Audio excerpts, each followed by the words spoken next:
friends, welcome back to my channel Saishaniya sir. இந்த வீடியோல வந்து நம்ம என்ன பார்க்க போறோம்னா இன்னைக்கு நான் வந்து கார்ல இருக்கறேன். எங்க போறோம்னா ஷாஜா நேஷனல் பார்க்குக்கு போறோம். இதெல்லாம் என்ன இருக்குன்னே தெரியல. ஏன்னா நான் சின்ன வயசுல போனது இப்போ எதுவுமே எனக்கு ஞாபகம் இல்லை. இப்போ நாங்க கார்ல வந்து போயிட்டு இருக்கோம். இங்க ரொம்ப லேட் ஆகும்.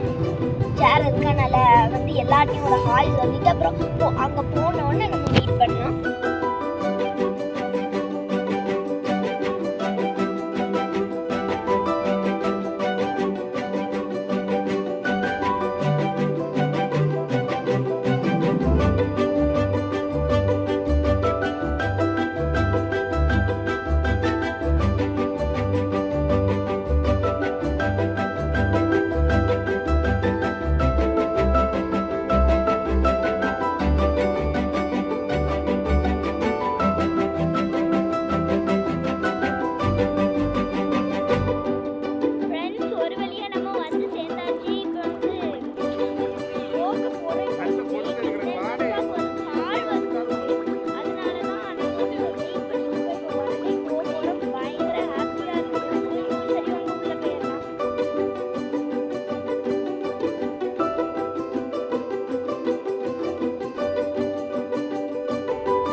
செம்மையா இருக்க போது நீங்களும் வாங்க அங்க பார்க்கலாம். நம்ம அங்க இதோட சூப்பரா பண்ணிருக்காங்க.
ஓகே ஃப்ரெண்ட்ஸ், ஒரு வழியாக இந்த வீடியோவே ரொம்ப சூப்பராக முடிச்சுட்டு இந்த இடமே ரொம்ப ஜாலியாக சூப்பராக இருந்துச்சு. நீங்களும் உங்கள் ஃபேமிலியோட வந்து என்ஜாய் பண்ணுங்கள். அப்புறம் மறக்காமல் லைக் பண்ணி ஷேர் பண்ணி கமெண்ட் பண்ணி பெல் ஐக்கானையும் கிளிக் பண்ணி சப்ஸ்கிரைபும் பண்ணுங்க. பாய்.